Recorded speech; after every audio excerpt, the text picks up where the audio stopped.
Hello, welcome back to Engineering Improvisation. This time I have a broken Drinkworks by Keurig home bar machine and decided I was going to go ahead and strip it for parts, recycle parts if I can, and you know what? Let's break into this thing and see what makes it tick. Let's go.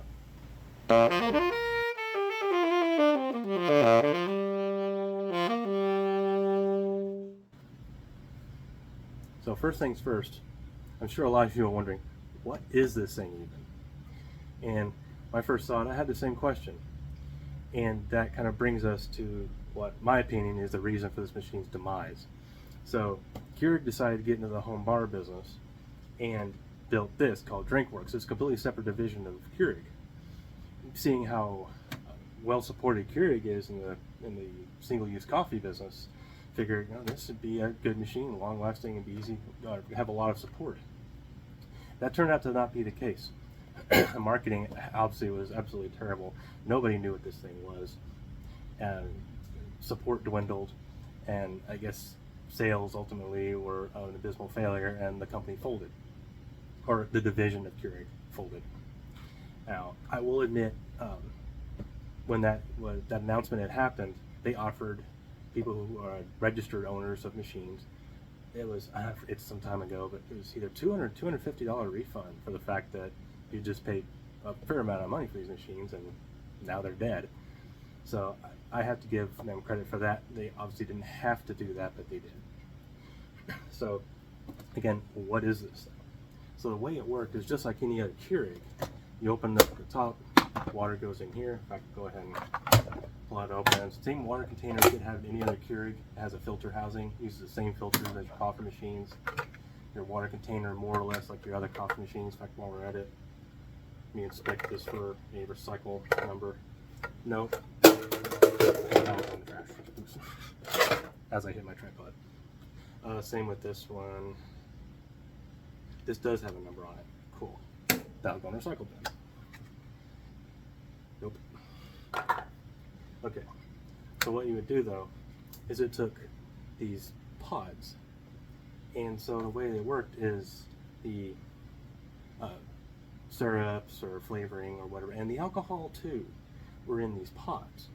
And then as you put the pod in the machine, it had a barcode reader that read on the back.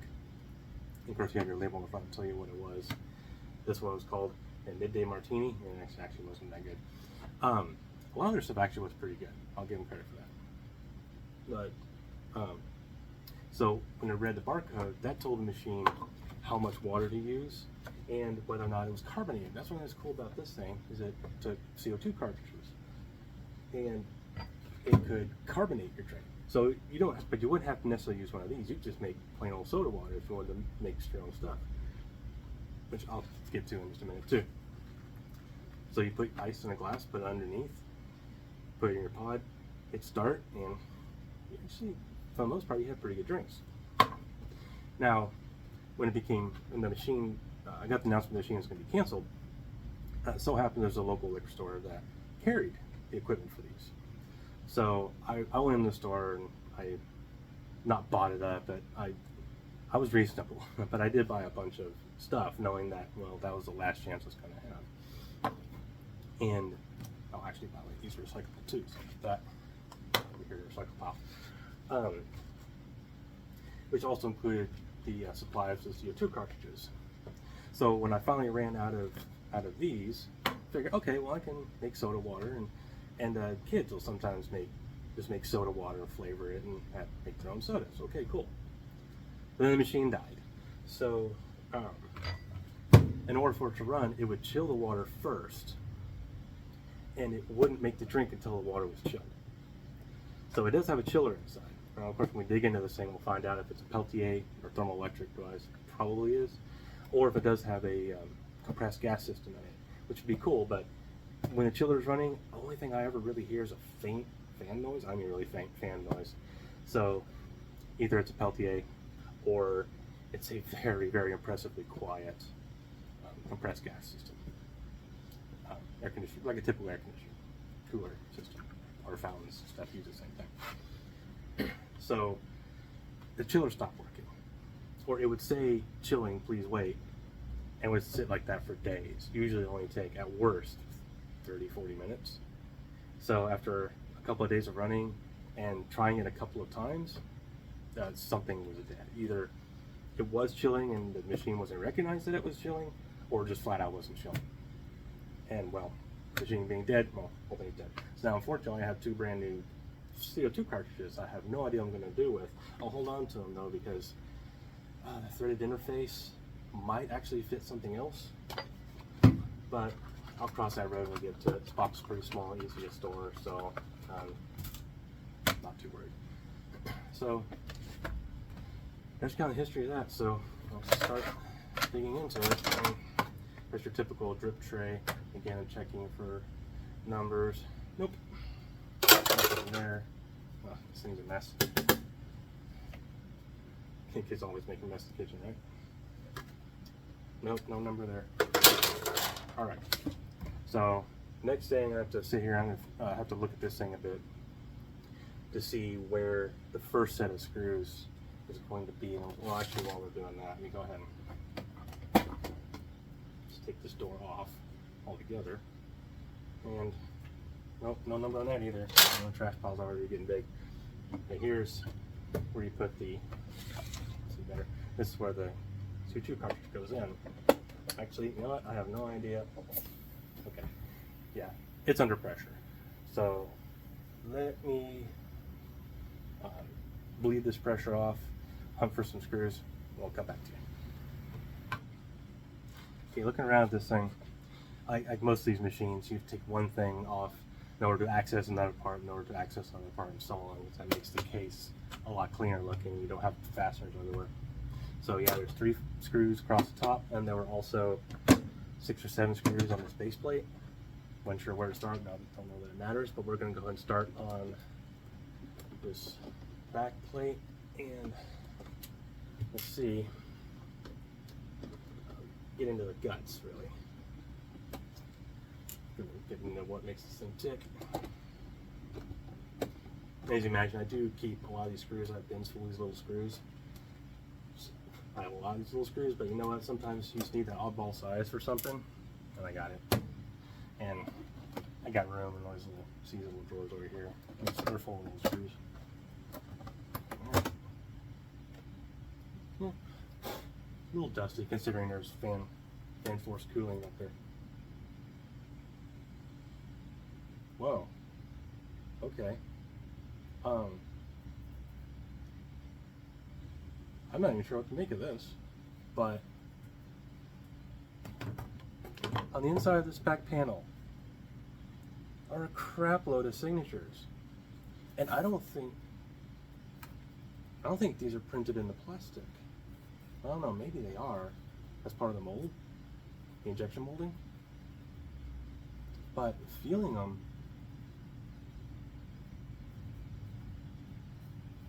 they're different depths, they're different, the height of the plastic feels a little bit different from one to the other. Although in some of the thicker ones, the embossing looks really consistent. So that tells me I don't think these were done by hand with an engraving pen. I mean, can you imagine that many people doing that to every plate, every machine here that they made? That would take an exceptionally long period of time. But you know, hey, at least I don't know if these. I'm gonna have to take some time to look up some of these names. So I may have to pause the video and do a little homework. So I mean, I don't know if these are executives or engineers or what. But yeah, as I look more at it, yeah, these aren't done by hand. They did it on the plate, on a plate, and that became part of the injection mold. See, I don't know if these are executives or engineers or designers or what. A lot of names on here, real quick. 4, 7, 9, 13, 24, 25 names. That's really bizarre. Okay, I'm gonna have to do some homework and come back to them, but we'll continue. So, okay, so there's a biscuit fan here, pretty good size one. So that'd be good to hold on to. A little bit of dust, as you can imagine. Anything that's fan forced is going to have some.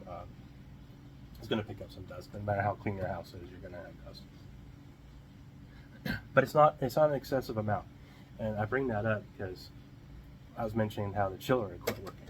Well, obviously, if you're not getting any more flow, or if your cooler is completely plugged with dust, then that could be a reason why your chiller would quit working.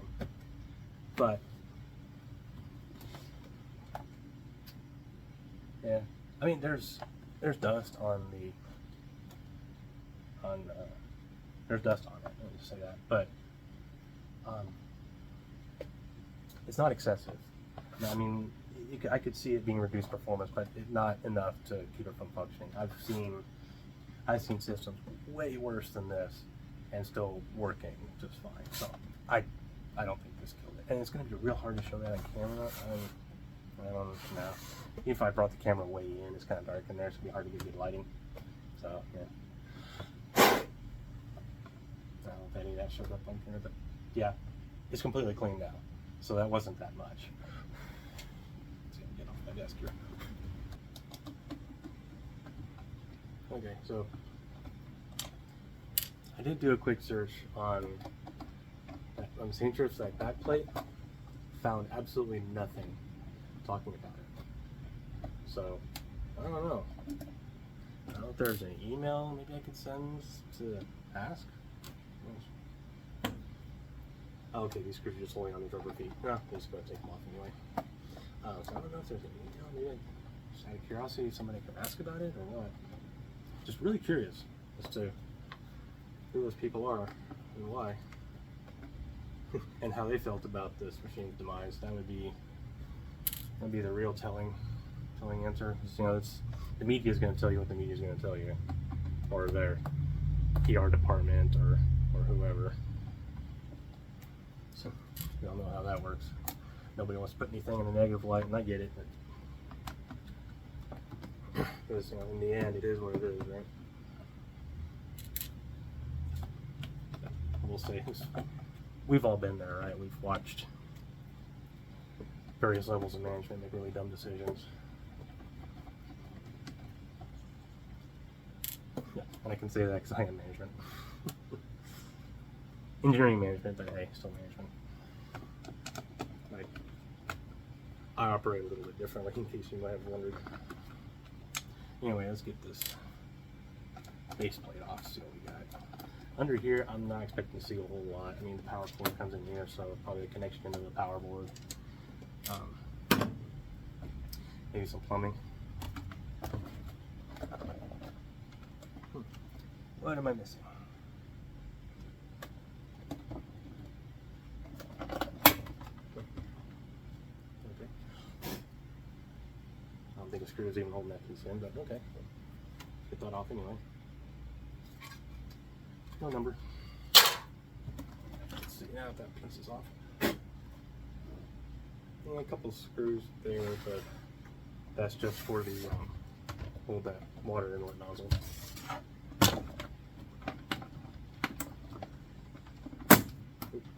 There you go. Snaps. Looks like because so you have to yeet the thing off, right? But let me take another look at this so you don't have to sit here and watch me struggle. Right back. Okay, got the plate off. Yeah, it's hard to see that there are some little spring tabs on both sides.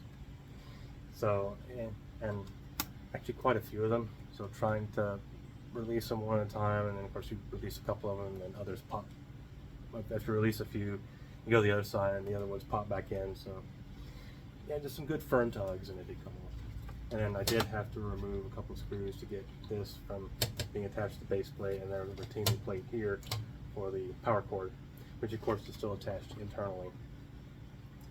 So that's, I'm gonna have to get the rest of that part, piece of this cord back here, get that out of the way. Yeah, that helps. to get it to the point where I can disconnect the power cord from the power board. That's somewhere in there. But now that we're here, well, little bits of dust just got everywhere. So I definitely see one flaw with this machine is clearly this thing was moving a lot of air for that chiller. It needed, and on that backing plate, it needed a cleanable, replaceable air filter. That would have been really a must for something like this. It makes me wonder if anybody really ever did any kind of, no, not really risk, but any kind of failure analysis or maintenance or anything like that for this machine. I mean, the machine worked great when it worked, but man, it seems like the longevity of the machine really wasn't in the cards. It's just kind of weird. Oh, by the way, I didn't cover it before. I took the CO2 cartridge out that was in it. I mean, just turned it a little bit until it started hissing and just waited for it to stop, and it didn't take long. So this thing was practically empty anyway. So, no biggie. There are a bunch of screws here, so I'm not going to bore you with me taking out a bunch of screws. Grab it. Okay, well, I'm still working on this base, well, not this base plate, but now this base plate. There's a lot of stuff connected to it, so it's going to take a while for me to get everything disconnected so I can pull this base plate off. I will say a couple of things. One thing I noticed is the quality of construction is actually really good. So I noticed on this power switch, which of course is on the back, the wires that were on it were soldered on, then also heat shrinked.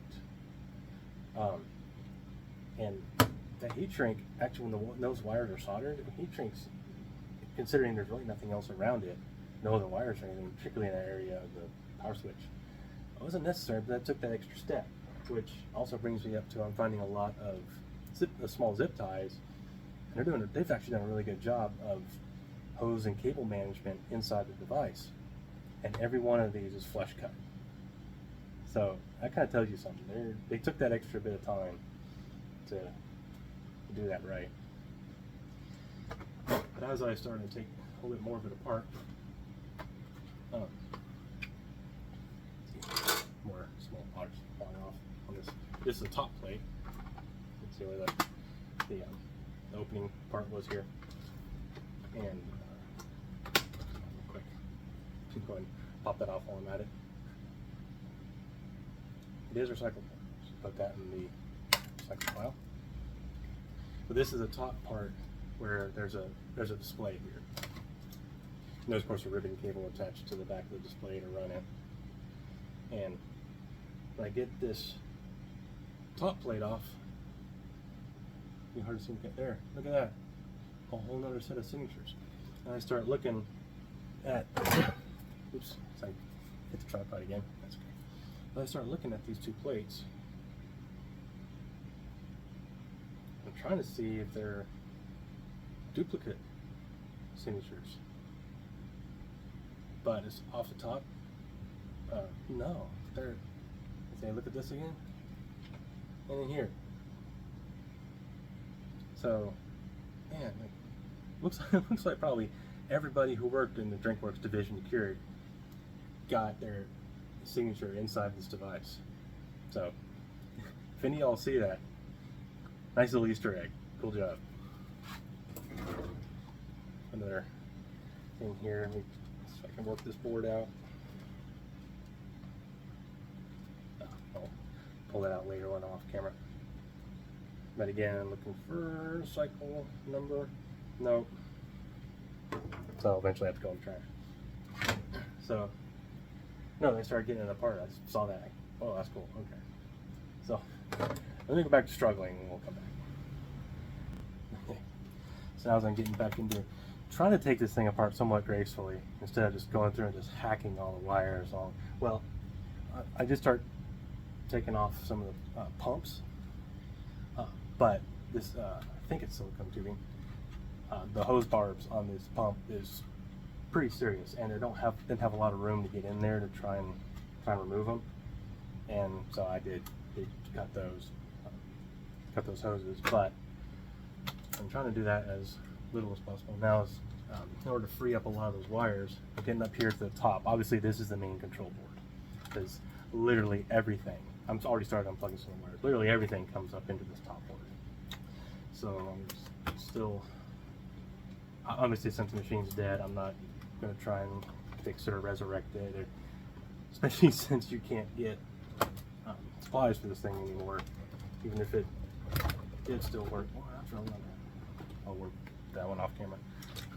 But kind of like I was saying, there's the, hard to see on camera, but yeah, there's zip tie there, and it's flush cut. So, it's, they did a good job. And it was pretty well thought out.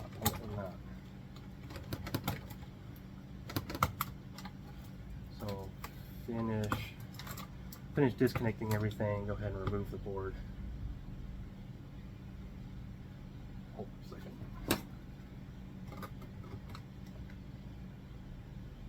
That's weird.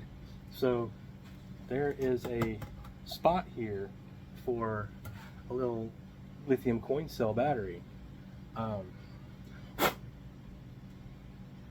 It doesn't say what size.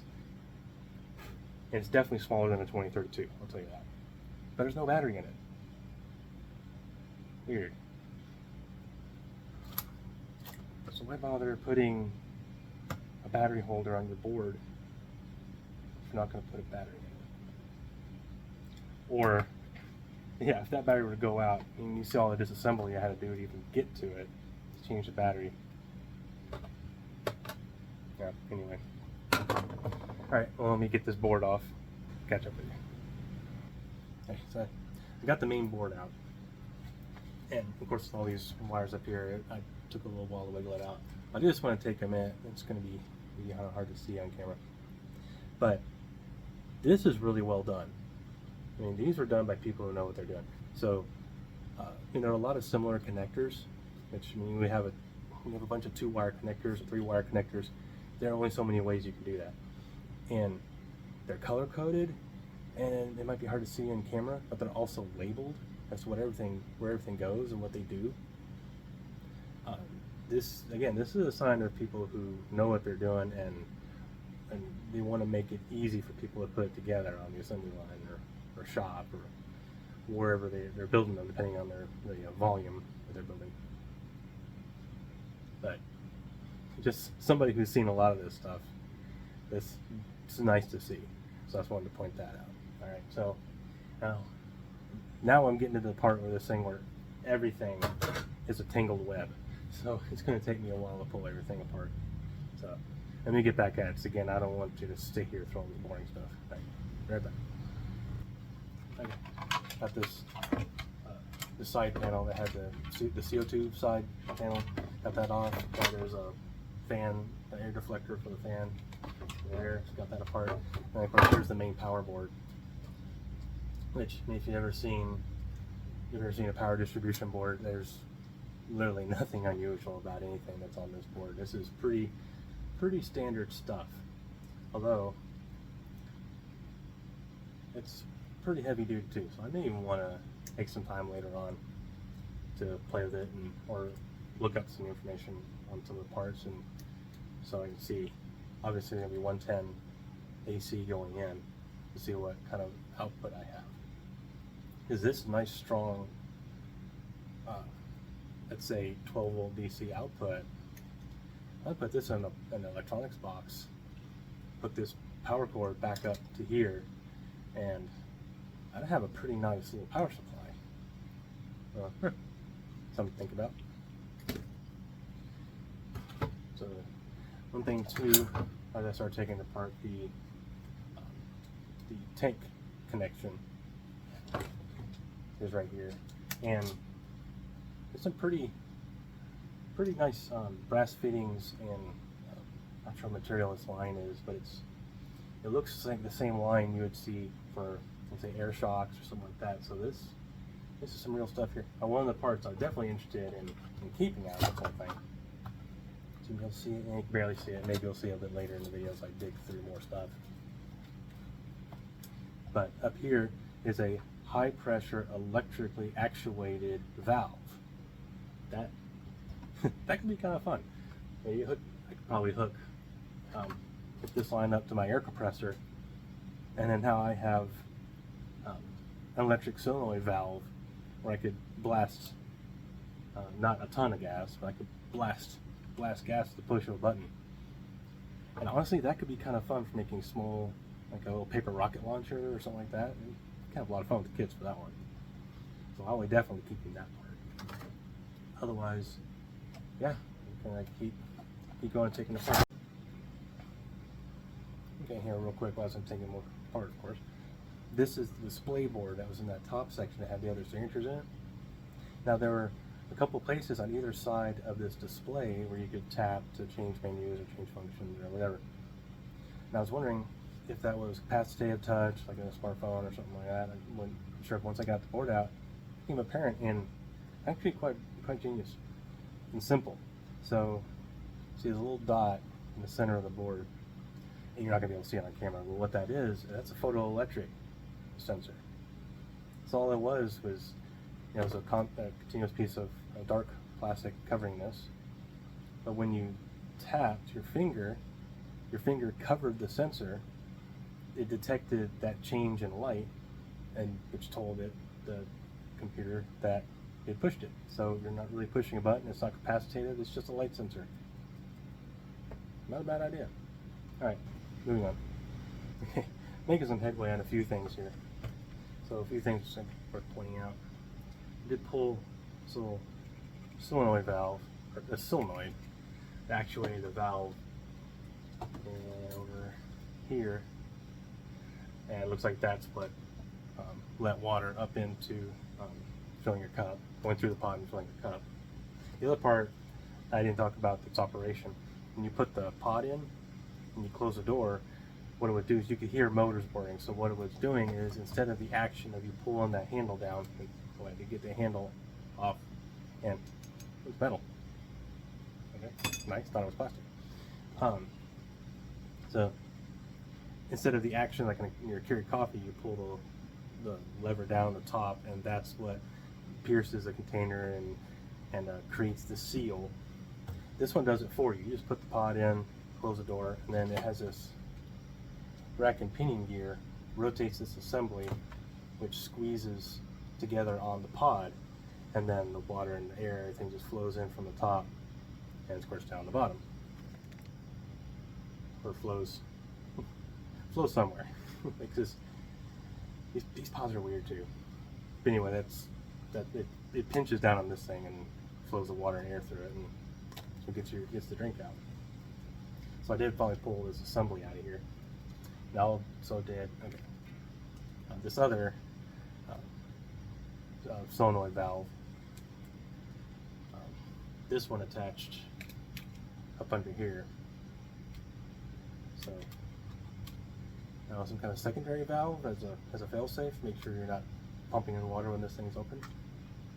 Hard to say exactly, because I mean I'm not going to spend the time to really dig into how it works. I'm just pulling it apart. So it's like since you can't get parts to this thing, or you can't get supplies to this thing, no sense in trying to go through it where you can put it back together. So it's a little spring in here for the actuator for the lid. So yeah, I'll pull this apart. I'll get the motor out. Nothing to notice on the water container. Can't tell. It's obviously lined.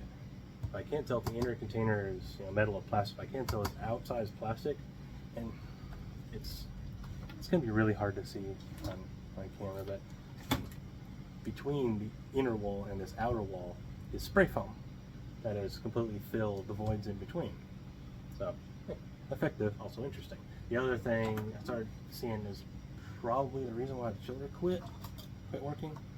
Something was going on in here. You can see all this rust color dripping down from pretty much right where the Peltier is. And that's, I would say it's a rust color.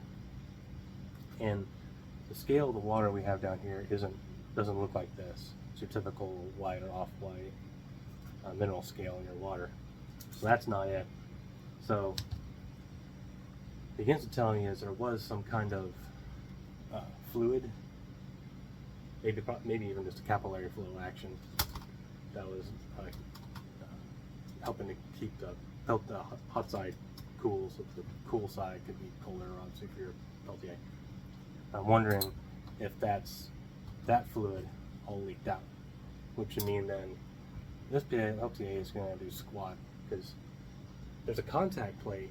I don't know if you can see it. Yeah, a lot of stuff in the way. There's a contact plate that then these copper tubes are attached to, that then travel into the fins. So there is some thermal transfer you could get out of that, but it wouldn't be nearly as effective as the fluid that would be in there too. And it's kind of difficult to see how this is all put together, so I'll try and get it apart, but I don't know how successful I'm going to be at that without destroying it. And also down here at the bottom, I'm not sure if this sensor was for temperature, or I mean, I could look back up at the board where this is attached, but it's either temperature or it's just letting the machine know that there was water in it. But these screws are completely rusted, so that tells me this is probably starting to leak a little bit. Now, I never noticed water on my counter, but there is, you can see it, there's a bunch of rust spots, or even this coolant material, if that's what it is, in this base plate. So something went right. Yeah, so I'm going to continue tearing down, but I don't think there isn't much more to tear down, to be honest. So I'll do one more look over, see how much more I can get apart, and then we'll wrap this up. I know this video is getting kind of long, but there's a lot to this thing. All right, we'll get back. Okay, well, it looks like this is going to be the final segment. So I did finish getting pretty much everything else apart. So I got the biscuit fan out, and it's a pretty decent little fan, so I'll definitely put that in the parts bin. Can't ever have too many 12-volt biscuit fans, and it is 12 volt, which tells me that probably everything else on here is 12 volt, which tells me that, as I point off screen, off camera, this power supply very well may also be 12 volt. So cool, good for more projects. So yeah, here's the, I still need to disconnect some wires here, but yeah, here's your thermoelectric device, thermoelectric cooler. So a couple of ground leads, to actually a few of them. I'll have to look into that one. That's obviously into the ground side, and here's your positive lead going to the power supply. So there's my polarity. And here's a bunch of junk on it, so I'm kind of wondering what's going on with these cooling pipes. But nevertheless, even if this heat sink system, even if that's junk, I do still have the thermoelectric cooler, so that's cool. Other part is, let's see, oh yeah, the water container. Kind of odd. So I got all of it apart. Parts everywhere. This is a mess. So that's why I was carefully trying to get that all apart. So here's, yeah, this middle part. This is the container where your water goes. But the chilling occurs in here. So it seems that's the reason why there's so many pumps in here, as there was a pump that was keeping the water in between, in this volume that contacts the Peltier, the TEC thermal collector. Then the water that's going into your drink is in this container.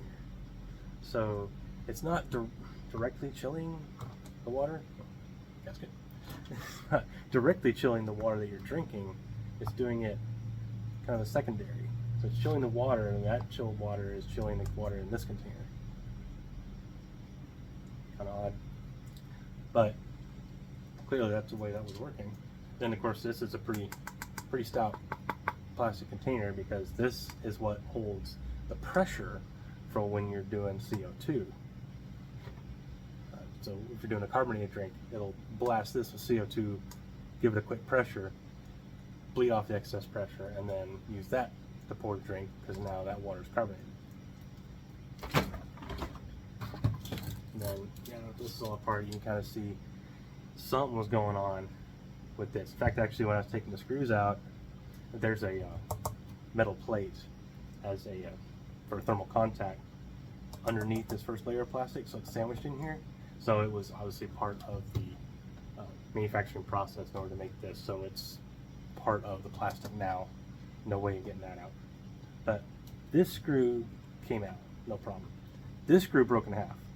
So there was some corrosion in there. So, and there's so much corrosion. I can't tell if these 4 spots in these corners, I can't tell if those are screws or rivets or what, because the heads are completely gone.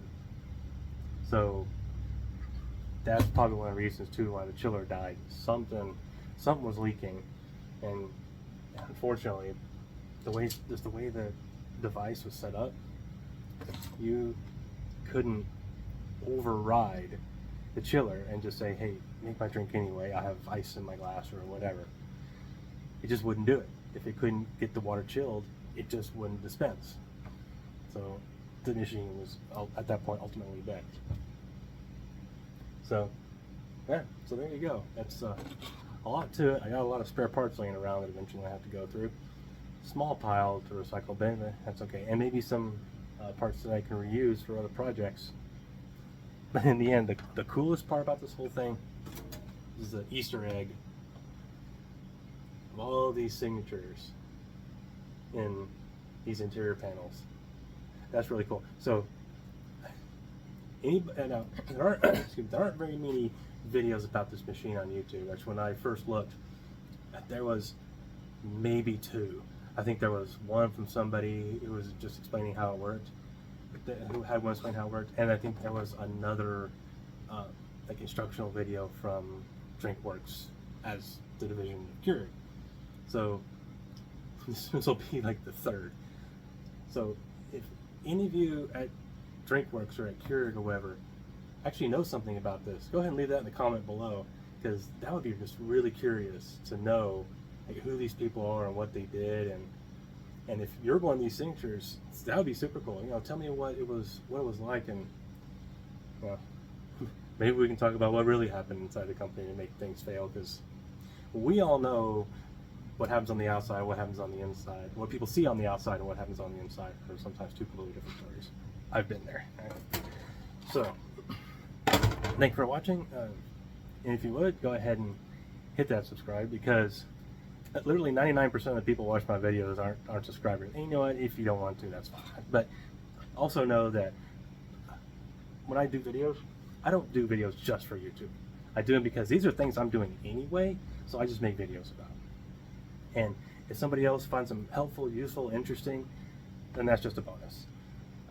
Not looking to build a empire, a YouTube empire. I'm not interested, but at the same time, you know, if I can start meeting minimum requirements so that I can earn a couple bucks, well, who doesn't want to do that? So that'll be the end of this one, and y'all have an amazing day. Take care.